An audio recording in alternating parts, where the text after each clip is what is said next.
संसार में कोई भी पूजा पाठ जप तप व्रत या कोई भी मांगलिक काम करते हैं तो भगवान का स्मरण यानी भगवान गणेश का स्मरण करना बहुत ही जरूरी होता है, क्योंकि यह देवता जो है विघ्न को हरने वाले हैं। और विघ्न को कैसे हरते हैं यह कथा हम आप लोगों के बीच लाए हैं। एक अभिनंदन नाम के राजा थे जो कि बड़े ही प्रतापी राजा थे और उन्होंने सब देवता का भाग दिए थे, लेकिन 2 देवता का भाग नहीं दिए थे।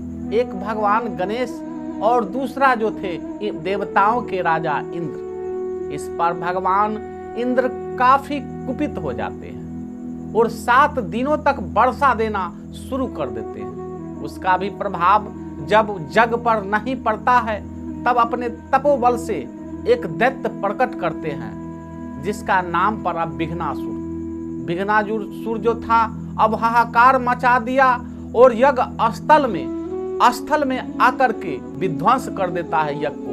उसके बाद उसका मनोबल तो 7वां आसमान पर पहुंच गया और देवताओं को चुनौती देना शुरू कर दिया।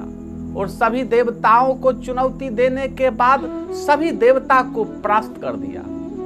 परास्त करने के बाद सभी देवता भगवान गणेश के पास गए और बोले कि हे गजानन हमारी रक्षा करें, क्योंकि विघ्नासुर का आतंक जो है पूरे संसार में जो है सो फैल गया प्रभु। उसी वक्त भगवान गणेश और विघ्नासुर में घमासान युद्ध होता है। अंतिम में विघ्नासुर हार जाता है और देखता है अब हमारा प्राण जो है सो बचने वाला नहीं है। उसी वक्त जो है गणेश के चरणों में आकर के गिर जाता है और कहता है हे प्रभु आप हमें बचाएं, हमको हत्या न करें। उसी वक्त गणेश जी माफ कर देते हैं और कहते हैं कि हे प्रभु आप तो भक्त वत्सल है, इसलिए हमें कोई वर दें। उसी वक्त बोले कि मांगो तुम्हारी जो इच्छा है मांग सकते हो। उसी वक्त विघ्नासुर कहता है कि हमने सभी देवता को परास्त कर दिया लेकिन आपसे हम हार गए, इसलिए हे प्रभु अगर आप खुश हैं तो आप अपने साथ हमेशा रखें और जो भी मनुष्य हो या देवता हो अगर पूजा करता हो और आपका नाम अगर नहीं लेता हो, आपका मंत्र का उच्चारण अगर नहीं करता हो तो उसके जग को उसके पूजा को मैं विध्वंस कर दूंगा। उसी वक्त भगवान गणेश आशीर्वाद देते हैं कि हे विघ्नासुर हम तुम्हें आशीर्वाद देते हैं कि संसार में कोई भी मांगलिक कार्य होगा और अगर हमारा नाम नहीं लिया जाएगा तो तुम विध्वंस कर सकते हो, उस यज्ञ को खत्म कर सकते हो, उस पूजा पाठ को तुम जो है विध्वंस कर सकते हो। उसी दिन से उसको आशीर्वाद मिल गया। एक है विघ्न को हरने वाले और एक विघ्न को करने वाले। वही विघ्न को हरने वाले भगवान गणेश एक बार कैलाश पर्वत पर जो है सो खड़ा थे। द्वार पर उनके बड़े भाई जो है कार्तिक भी खड़े थे, क्योंकि अंदर जो है उनके माता पिता सोए हुए थे। उसी वक्त परशुराम जी आ जाते हैं, जो कि परशुराम जी जो हैं भगवान शंकर के शिष्य हैं और खुश होकर के भगवान शंकर ने परसा दिया था। बोला था कि जाओ पापाचारी अत्याचारी को ही नष्ट करना, लेकिन उस परसा से उनका पिता जो था जमदग्नि जी महाराज, और जमदग्नि जी महाराज को जो है सहस्त्र अर्जुन ने हत्या कर दिया था। तो हत्या के प्रतिशोध लेने के लिए सहस्त्र अर्जुन को परशुराम जी वध कर दिए थे।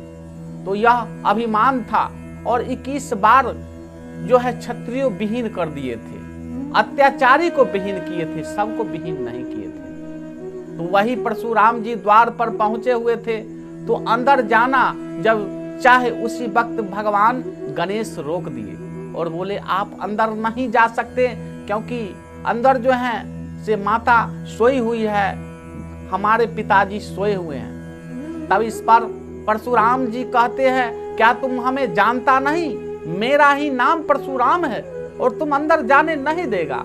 उसी वक्त कहते कि नहीं, बिना उनके आदेश से आप अंदर जा नहीं सकते हैं और भगवान गणेश को धक्का दे देते हैं। उसी वक्त भगवान गणेश जो है खड़ा होकर के और उनको सूर से जो है शरीर को लपेट करके और चारों दिशा में घुमाना शुरू कर दिए और घुमाते घुमाते समुद्र में डाल दिए। समुद्र में जब डूबना शुरू कर दिए फिर उनको निकाल लेते हैं और फिर वापस छोटा करके वहीं ला देते हैं। उसके बाद उनको काफी क्रोध हुआ और क्रोध होने के बाद चाहा कि भगवान गणेश का सर जो है से अलग कर दे, परसा चला देते हैं। उसी वक्त भगवान गणेश छिप जाते हैं तो उनका एक दंत जो है सो कट जाता है। कटने के बाद आवाज होता है। आवाज होने के बाद जो भगवान शंकर और माता पार्वती सोई हुई थी दोनों उठ गए। माता जब अंदर से आती है तो अपने पुत्र को देखती है तो देखने के बाद माता काफी कुपित होती है और कहते हैं कि हे परशुराम, तुम जानते नहीं यह हमारा पुत्र गणेश है और इस पर तुमने परसा का प्रहार कर दिया। उसी वक्त भगवान शंकर भी अंदर से आ जाते हैं। तब माता परम्बा पार्वती कहते हैं, आप देखें आपका शिष्य का व्यवहार, मेरे पुत्र को एक दंत कर दिया। और माता पार्वती काफी क्रोधित हो जाती है। उसी वक्त भगवान विष्णु प्रकट हो जाते हैं और माता को प्रणाम करते हैं और बोलते कि माता आप कुपित न होएं, क्योंकि शास्त्र में वर्णन है कि एक दंत दयावंत चार भुजा धारी मस्तक त्रिशूल शोभे मूसे की सवारी। यह तो शास्त्र में माता वर्णन है, इसलिए आप कुपित न होएं। इनको आशीर्वाद दें कि आज से सारा संसार एक दंत गजानंद के नाम से जाने।